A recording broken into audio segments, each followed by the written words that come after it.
অনুরাগের ছোঁয়ায় আজকের পর্বে শুরুতেই আপনারা দেখতে পাবেন অলি একজন ভদ্র মহিলা আর তার সাথে দুই বাচ্চা মেয়েকে দেখে দীপার আর তার ছোটবেলার কথা মনে পড়ে যায়। বা অলিকে বলে, হিংসে কুটে তোমার জন্য আমি হারিয়ে গেছি, আমি আমার মাকে হারিয়েছি, সবার থেকে দূরে চলে গেছি, আর তুমি মায়ের সাথে এরকম ভাবে ব্যবহার করছো, মাকে কষ্ট দিচ্ছ, আমি তোমাকে কখনো ক্ষমা করব না। রূপা কখনোই তোমাকে ক্ষমা করবে না। এরপর অলি বলে, সরি পাতা মেয়ে, কিন্তু তোমরা এখানে কেন এসেছো, কেন আবার আমার জীবনে ফিরে এসেছো? আমি পুরনো কোনো কিছুই আর মনে করতে চাই না, আর না আমি মনে রাখতে চাই। দিকে দেখা যায় দীপা বিক্রমকে বলে, আচ্ছা এবার তাহলে আমি আসছি, কেমন? দীপাকে অল দ্য বেস্ট বলে এবং সাবধানে যেতে বলে। তখন দীপা বলে থ্যাংক ইউ। দীপা যখন বেরি হবে তখনই দেখা যায় যে সেখানে সাক্ষ্যদীপ স্যার আসে। তখন সাক্ষ্যদীপ স্যারকে দীপা বলে, স্যার আমি এখন আসছি, 7টার মধ্যে ফিরে আসব। তখন সাক্ষ্যদীপ স্যার বলে, মনে রাখবেন 7টা মানে 7টা এক নয়, আমার কাছে 7টা মানে 6টা 59। বুঝতে পেরেছেন? এই পরের মুহূর্তে দেখা যায় যে উর্মি জয়কে বলছে, আমি এই সমস্ত কিছু ভুলে কি করে আনন্দ করতে পারবো বলো তো? আমি দিদি, সোনা, রূপা এদের সবার কথা মনে করে না আমার খুব অস্থির লাগে। আমি বড্ড মিস করি ওদের, রোজ ওদের মিস করি, জানো তো? জয়ের চোখে জল এসে পড়ে। জয় বলে, এখান থেকে তো সবাই চলে গেছে, দাদাইরা, মা বাবারা কোথায় আছে কেউ জানে না, তারা ফিরবে কিনা, কিন্তু কেউ তো আমার সংসারটার কথা ভাবছে না। আমি একে কিভাবে আগলে ধরে রেখেছি, ভাগ্যিস ভিক্টর ছিল। তখন ভিক্টর বলে, আমি এই বাড়ি থেকে অনেক কিছু শিখেছি, আর আগের ভিক্টরের সাথে এখনের ভিক্টরের অনেক পার্থক্য রয়েছে। এরপর উর্মি বলে, আচ্ছা একটা কথা বলার ছিল, মা সেদিনকে একটা ফোন করেছিল, হয়তো বা কারোর খোঁজ পেয়েছে। এটাও হতে পারে যে দীপা, সোনা, রূপা হয়তো ফিরে আসবে আবার। আমার মন বলছে যে ওরা আবারও ফিরে আসবে। অন্যদিকে দেখা যায় চারু অলির চোখ ধরে রাখে। তখন চারু বলে, তোমার জন্য একটা সারপ্রাইজ আছে, একদম চোখ খুলবে না। তারপর তার ঘরে নিয়ে যাওয়া হয়। এদিকে দেখা যায় যে দীপাও ওদের বাড়িতে চলে আসে। দীপা যখন সূর্যদের বাড়িতে আসে তখন দীপার আলাদাই একটা অনুভূতি হয়। দীপা মনে মনে এটাই ভাবতে লাগে, বাড়িটা আমার এত চেনা চেনা কেন লাগছে, আর আমার কেন মনে হচ্ছে যে এখানে আমার আপনজনরা রয়েছে। তখন চারু দীপাকে সবটা বুঝিয়ে দেয় যে আমি এখানে সব অ্যারেঞ্জ করে রেখেছি, যদি কিছু দরকার হয় তাহলে তুমি আমাকে বলবে। এইদিকে দেখা যায় যে অলি আবারও দীপার কথা ভাবতে লাগে। অলি বলে, কিছুক্ষণ আগেই তো সবকিছু ঠিক ছিল, কিন্তু এখন আবার হঠাৎ করে সেই রকম অনুভূতি কেন হচ্ছে? এইদিকে দেখা যায় সূর্য এটাই ভাবতে লাগে, এত বছর ধরে মুম্বাই শহরে আছে, কখনো এই শহরটা নিজের বলে মনে হয়নি, কিন্তু আজ হঠাৎ করে খুব আপন বলে মনে হচ্ছে। এইদিকে দীপাও রান্না করা শুরু করে দেয়। তখন উপর থেকে অলি বলে, এত সুন্দর রান্নার গন্ধ কোথা থেকে আসছে?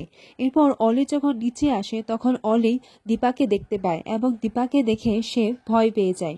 এইদিকে চারু সূর্যকে ফোন করে জানায় যে তুমি কিন্তু কাজ সেরে তাড়াতাড়ি চলে আসবে। ওর সূর্য বলে, আচ্ছা ঠিক আছে, আমি তাড়াতাড়ি আসার চেষ্টা করব, এইদিকে কাজটা মিটিয়ে আমি চলে আসব। এরপর সূর্য বলে, হঠাৎ করে আজকে আমার অনুভূতিটা অন্যরকম হচ্ছে কেন, বাড়ির প্রতি যাওয়ার এত টান, আগে তো কখনো এরকম হয়নি।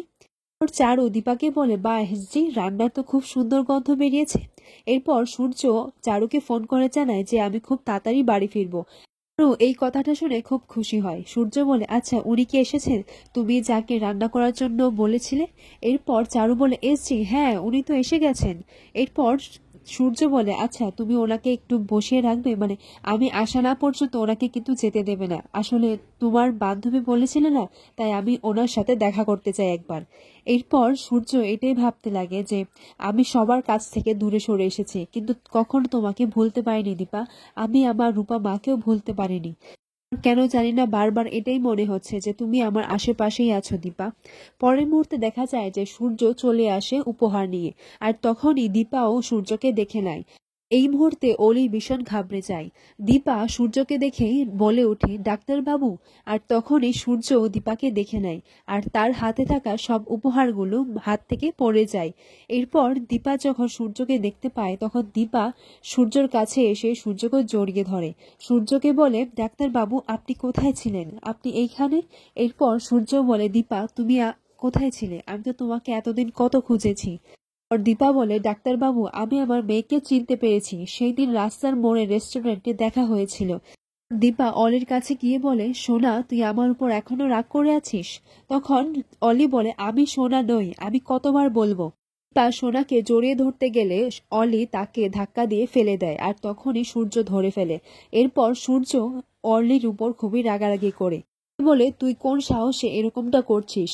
তুই তোর মায়ের সাথে এরকম ব্যবহার করতে পারিস না। Say sorry to her. বলছি তো আমি সরি বলতে। এরপর সূর্য দীপাকে বলে, তুমি এতদিন কোথায় ছিলে গো? তুমি আমার কাছ থেকে এত দূরে সরে গেলে।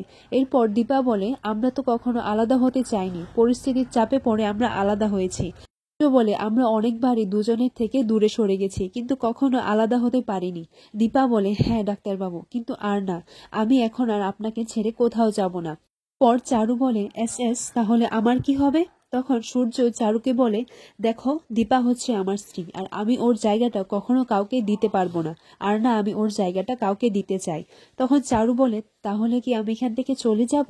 এরপর সূর্য বলে, হ্যাঁ, তোমার জন্য সেটাই ভালো। তখন অলি বলে, না, ও কোথাও যাবে না। তুমি সব ভুলে গেলেও কিন্তু আমি কিন্তু কিছু ভুলিনি। তুমি কেন সব ভুলে যাচ্ছ বলো তো? ওর সূর্য সোনাকে বলে, সোনা মা, তুই এরকম কেন করছিস? তোর মাকে আমরা এতদিন বাদে ফিরে পেয়েছি, আর তুই সবটা শেষ করে দিতে চাইছিস? কেন এরকম করছিস? তখন সোনা বলে, আমি সোনা নই, সোনা নই। এরপর সূর্য অলিকে বলে, তুই সোনা, সোনা, সোনা, আর তুই আমার আর এই দীপা সেনগুপ্তর মেয়ে সোনা, বুঝতে পেরেছিস? আর তোকে এটা মানতেই হবে। তখন অলি বলে, বাবা, তুমি আমার সাথে এরকম ব্যবহার করছো? তখন সূর্য বলে, তোর জন্য আমি রূপাকে হারিয়েছি, আর আমি আর সবকিছু হারাতে চাই না। আমি আবার আমার সংসারটাকে ফিরে পেতে চাইছি। তুই কেন সবটা নষ্ট করে দিচ্ছিস? আর তখনই সোনা চিৎকার করে ওঠে। এরপর চারু গিয়ে বলে, কি হয়েছে অলিমা, কি হয়েছে? তখন অলি দেখতে পায় যে সেই সবটাই তার ভাবনা ছিল, আর কিন্তু তবুও তার ভয়টা কেটে ওঠেনি। এদিকে দেখা যায় যে দীপার হাতেও গরম ছেঁকা লেগে যায়। তখন চারু এসে বলে, ওমা, এটা কি গরম ছেঁকা লেগেছে নাকি? কি করে লাগলো? এরপর অলি বলে, আচ্ছা, কজনের রান্না হচ্ছে শুনি, আর তার জন্য কেউ একজন বাইরের লোককে ডাকতে হয়? এরপর চারু বলে, অলিমা, এই সমস্ত কিরকম কথা বলছো বলো তো? আসছি তো আমাদের হেল্প করতে এসেছে। এরপর চারু বলে, চারু, আমি তোমাকে কখনো হারাতে চাই না, তোমাকে খুব ভালোবাসি। I love you. তখন চারু বলে, হ্যাঁ বুঝেছি, আই লাভ ইউ টু। বলে, তুমি আমাকে সবসময় তোমার প্রায়োরিটি রেখেছো। আমার কোনটাতে ভালো কোনটাতে খারাপ আমার সবকিছুর খেয়াল রেখেছো। আমার নিজের মা হলেও না হয়তো আমাকে এতটা ভালোবাসতো না, আর আমি লাকি যে আমার নিজের মা নেই। তখন চারু বলে, তুমি এরকম করে কেন বলছো? তখন অলি বলে, হ্যাঁ, আমি সত্যি বলছি, আমার মা নেই, তাতে আমি খুব খুশি। আর আমার মা থাকলে না সবটা শেষ করে দিত। আমার মা একটু অন্যরকম। আমাকে জন্ম দাওনি, কিন্তু তবুও তুমি আমাকে নিজের মতো করে আগলে রেখেছো। কিন্তু আমার মা হলে আমার জীবনটাই নষ্ট করে দিত।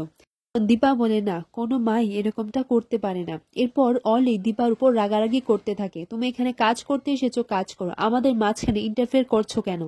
এরপর চারু বলে, তুমি ওর কথা কিছু মনে করো না। এরপর অলি তার ঘরে চলে যায়। তখন অলি ঘরে গিয়ে এটাই ভাবতে লাগে, না না, যদি বাবা আর মায়ের দেখা হয়ে যায় তাহলে মা তো বাবাকে আমার কাছ থেকে আবারও দূরে সরিয়ে নেবে।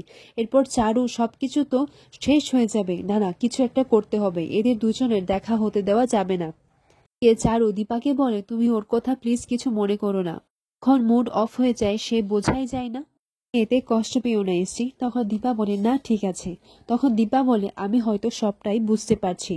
আর অলি সেই রেস্টুরেন্টে যাওয়া এই সমস্ত কথাই দীপা ভাবতে লাগে। তখন দীপা বলে, আমি জানি আর আমি বুঝতেও পারছি।